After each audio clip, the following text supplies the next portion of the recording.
prepared remarks.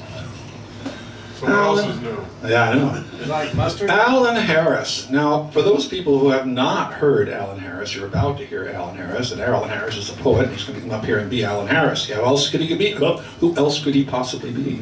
Nobody can do Alan Harris. I know. Well, actually, there's somebody who, he paid enough, and no, sorry. If you were going to say that, I would. I know. I figured I should get that in there. All right. So here's the deal. I first heard him and I laughed. I'm a tough audience. Now I can make people laugh and do things like that and have people share laughter with me and I can get it rolling. But very rarely will someone get me into the chuckle zone or the laughing zone. And Alan Harris does that. He has a voice, mannerisms. It could be because he's from New York City originally. Is that correct? That is correct, sir. I'm moving around so he can just kind of goofy up. It could be partially that is the case. It could be partially that he has an intelligence that goes beyond the norm. So far beyond the norm that he doesn't even know it. And all of his life he probably suffered because of that. Creativity is like that. The man is creative. He's wild. He's crazy. He's a genius. He has smarts. He has humor. He has panache. And other things which you're about to find out. But he will keep his clothes on, just so you know. All right, so bring up Alan Harris here with a loud, raucous, come on. I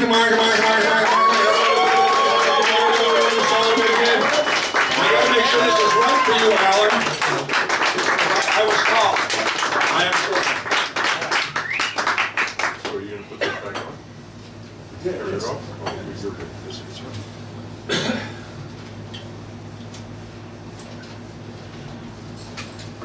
My bicycle mocks me. My TV likes to watch. My electrical outlets won't keep their opinions to themselves. My Venetian blinds think they're all that. My stereo has a God complex. My speakers aren't talking to each other. My CDs want their own room. My DVDs can't stop sneezing. My closet has a drinking problem. My desk just has issues. My mirror keeps looking at me. My air conditioner voted twice in the last presidential election. My rug is in a cult. My lamps could lose a little weight. My handgun has low self-esteem. My smoke detector is delusional. My nightstand is going rogue. My bed sleeps around. My pillows are definitely on drugs. My comforter is selling drugs to my pillows. My bookcase is thinking of leaving the priesthood. My radiator sees conspiracies and everything. My ceiling won't take anything seriously. My walls deserve better. Thank you. I'm sorry, could you check to see if the frame is right in that? I'm so freaking paranoid about this. Thank you, Martin Joseph. And thank you for that wonderful introduction. It's great to be here at my spiritual home, Sacred Grounds, where I worship the deity that is Dan Brady. Bow down. Oh, him, not you. Oh, sorry. I am bowing. I dwell in the lower echelons of the human experience, an honorary eunuch who has daily disagreements with reality and who can't shake the feeling that he should go to more funerals. A coward with a bad temper, forming tentative relationships with very old souls who spend their days giggling into a void, sometimes scarily upbeat, sometimes acceptably detached, sometimes contentiously agreeable. I want only to swim in a vertical ocean and to unionize all of the losers. Instead, I plunge headlong into the nightmarish minutia of sanctimonious traffic jams, holy day ruthlessness, exuberantly Pavlovian stick figures, and smirking millionaires who brag about how the only two organizations they belong to are their church and the NRA. I race past the shit-colored street signs and down the roadkill-infested highways of America, marveling at the folksy bumper sticker wisdom of phrases like, "Guns make people more polite," and "I will not dial 911," and "Save a cow, eat a vegetarian." stopping for sustenance at well-scrubbed strip malls filled with neo-Puritans who were all jacked up on right-wing pornography and to whom I could feel slightly superior because at least my porn is fact-based. Awash in coverage of Watergate and Bridgegate and Russiagate and abuse of the filibuster gate and voter suppression gate and climate change denial gate and income inequality gate and religious hypocrisy gate and not letting the first African American president appoint a Supreme Court justice gate and hopefully someday a scandal involving a gate so that it can be called Gate because I think that would be really funny and cheerful pessimism is just about all that I have left.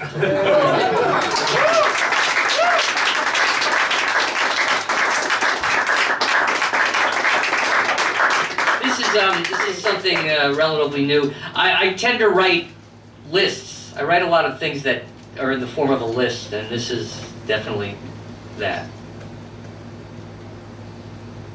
My ears are ringing, my eyes are bulging, my spine is tingling, my sides are splitting, my pulse is pounding, my heart is racing, my guts are wrenching, my loins are girding, my brain is reeling, my mind is blown. My lungs are spritzing, my bones are cavorting, my kidneys are careening, my joints are procrastinating, my muscles are obfuscating, my lymph nodes are colluding, my white blood cells are binge watching, my red blood cells are channel surfing, my liver is swing dancing, my immune system is mugging for the camera, and it's only 9 a.m.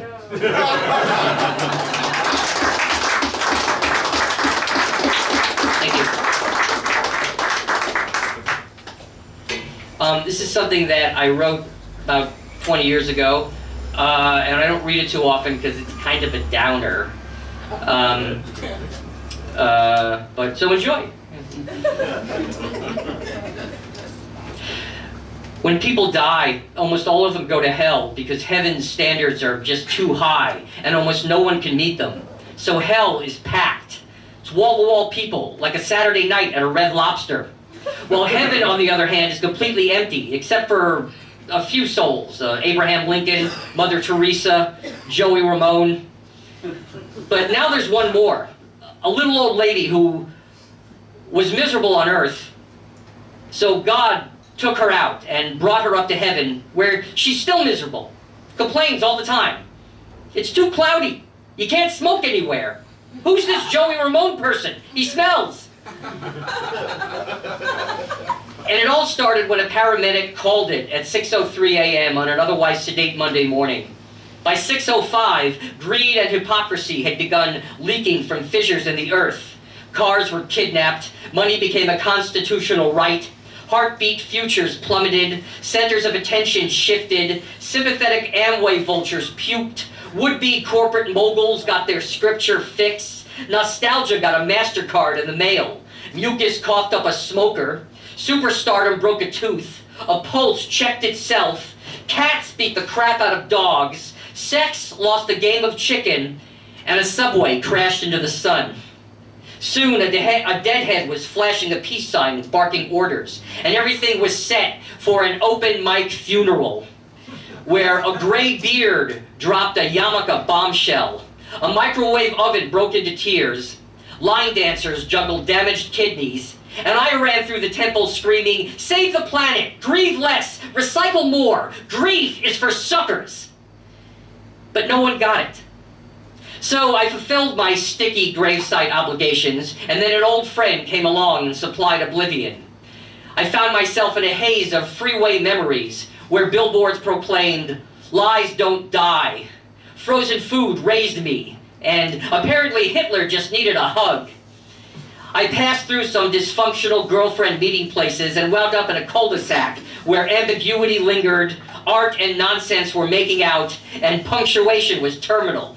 It was a place of generational epiphanies, extraterrestrial futons, and quiet time for the lower middle class. A place where death only happened to other people, and where I was the little old lady's illogical favorite. Finally, I crawled inside of one of my empty pockets and slept for a while. When I woke up, I vowed that I would stop pretending that my bong was an apartment.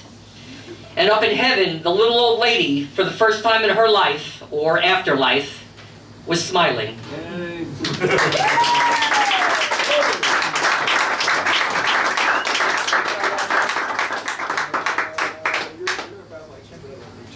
About 10 minutes, okay.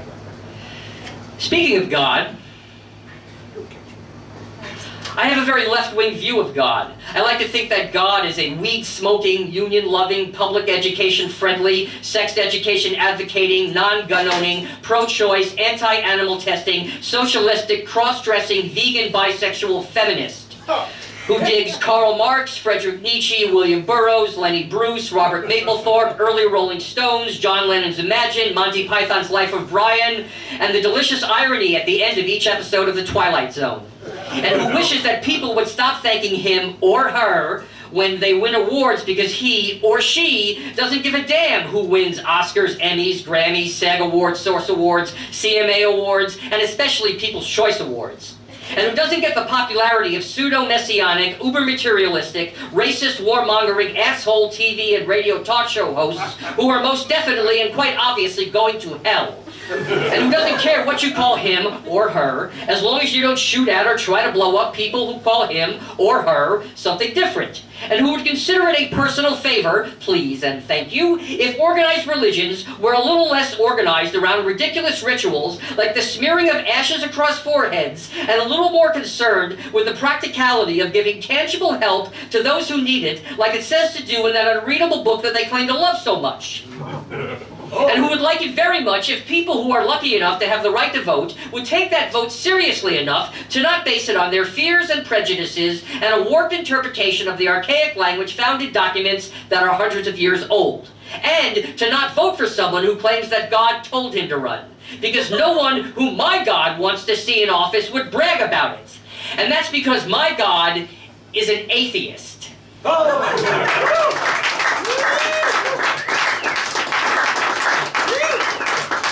I told you so. Put that in there. God bless you, Dad. Oh, thank you. Well, nobody else will. I was going to say that, but I passed it up on the phone. I love this man. Yeah, I love this man. I didn't pop the corn either. So. You know that his Indian name is Crouches at Microphone. No,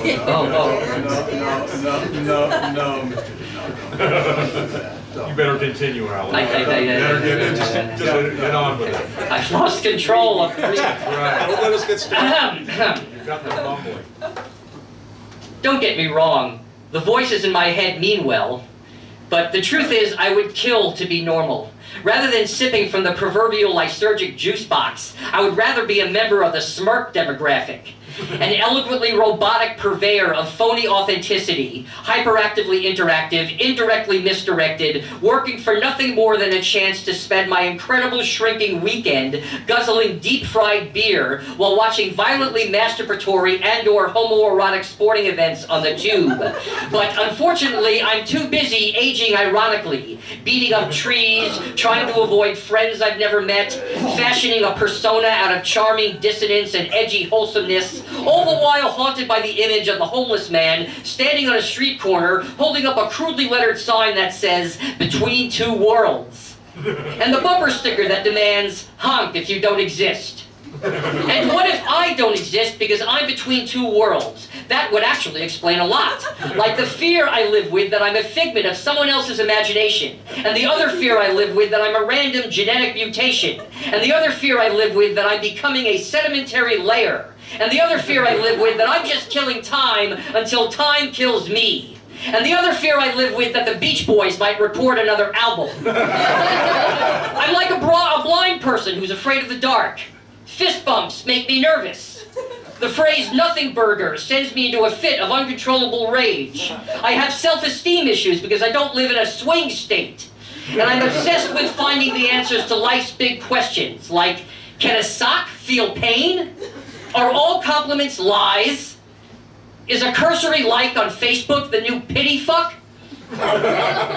And when I talk to myself, should I answer? Yeah. Yes. Thank you.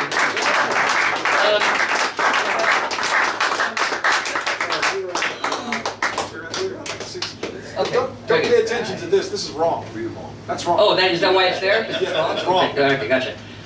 Okay, very quickly, about 30 years ago, I was in an improv class, and we were given this technique where you had to in order to free your mind, where you would set a timer for 15 minutes, and then you would write for that amount of time, nonstop, whatever you came out of your head. And 30 years later, I decided to try to apply that technique to writing poetry. And the first subject that I wrote about was the technique itself, and this is the result of that. I'm trying an experiment. I'm setting the timer on my iPhone for 15 minutes and then writing nonstop for that amount of time. Just keep writing. Never take the pen off the page. Just keep writing. Even if I can't think of anything to write, just keep writing. Even if I just keep writing the phrase, just keep writing over and over again. Boy, will that make a great poem. All work and no play makes Alan a dull boy. No, wait, that's been done. Just keep writing. Let whatever is in my head just spill out onto the page. Wait a minute, are you kidding? I mean, are you sure about this? Do you have any idea what is in there? Are you at all aware of the sick and twisted shit that is contained within the receptacle known as Alan's mind? The depraved ideas that would make the thoughts in Charles Manson's head seem like a letter from the Pope?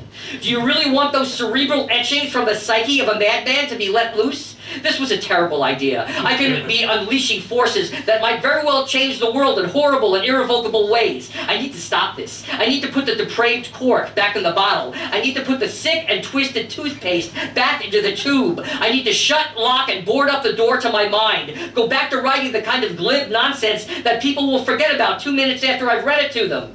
Fear, inhibitions, short attention span, all the things that keep me psychologically constipated are there for a reason. Let others create true and lasting art by tapping into the deepest, darkest recesses of their minds, by plumbing the depths of their subconscious, by burrowing down until they find themselves face to face with the core of their very being. I need to just write my little jokes, make my superficial observations, do whatever it takes to keep the living, breathing, shaking, squirming, flexing, preening, pulsating, gyrating, pogoing, jitterbugging, jack-jumping, show-stopping evil within me from ever seeing the light of day. Put down the pen. Put down the pen. Drop the pen. Drop the pen. Just stop writing!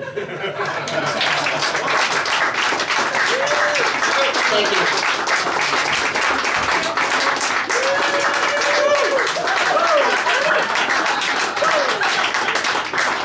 These are some of the forces that I've unleashed.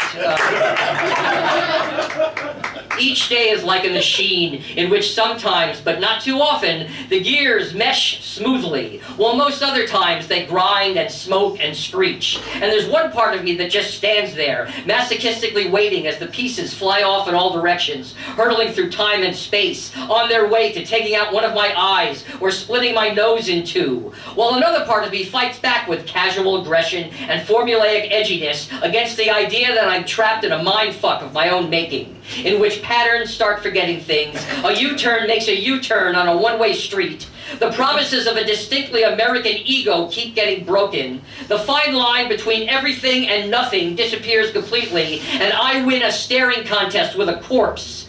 Luckily, technology saves my mind's ass, as my Mac, iPhone, and iPad all alert me to the fact that you're interested in going to an event near me tomorrow, in which birds and insects are going to try to teach people how to fly, but only after they've signed one hell of a waiver. And as I sit high up in imaginary bleachers, watching through binoculars as one idiotic sack of humanity after another hits the ground with a delightfully messy splat, it occurs to me that I'm not going to miss the annoyingly wholesome, or the notoriously mellow, or those who are sociopath adjacent, or people so boring that even schizophrenia wouldn't make them interesting. Something, by the way, I could never be accused of, because like me or loathe me, I'm fucking interesting. I'm a sometime hater of love, a crosser of lines, a trafficker in petulance, a schadenfreude wholesaler, an accidental deconstructionist. I'm a vegetarian who won't eat his vegetables. I'm the wearer of a tuxedo on Casual Friday. I'm polarized and proud of it. I'm like the wind, only shorter.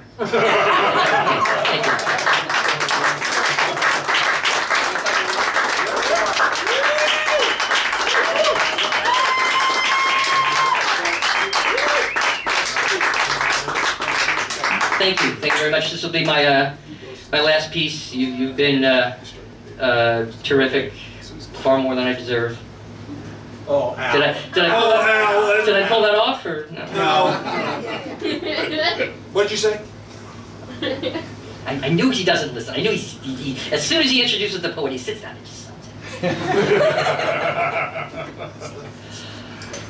Oh, good God, yes. By all means. I'm so glad we're on the same page. I would rather die than not see eye to eye with you on this. Never in a million years would I have thought it was possible for someone to be so right about something. My whole life has been leading up to this one act of harmony. I can't remember what life was like before this concurrence. A whole new world of, oh yeah, has opened up before me. Agreeing with you is better than sex. I'm basking in the sweet, sweet glow of your accuracy. I weep for those who can't appreciate how perfectly formed are the ideas that you have used to support your position on this subject. Has there ever in the history of the world been someone who has been so spot on about something? Hey, stop being so correct. You're scaring me. I feel so inadequate next to your lack of error. I'm actually losing body mass, being in such close proximity to your field of exactitude. I am mercilessly taunted by the vastness of the distance between you and anything that bears even the slightest resemblance to something that might be mistaken for a miscalculation. The success of your systematic voraciousness has led me to come to the inescapable conclusion that, by comparison, my whole life is a large vat of nothingness and uselessness nestled along the bottom of a large steaming crater that now stands in place of what was once my existence. Who the hell do you think you are, arrogantly flaunting your faultless logic, your unimpeachable argumentation, your irreproachable dialectic? You can take your sound judgment and your unassailable train of thought and shove them right up the meticulousness of your precision-laden ass. Thank you very much.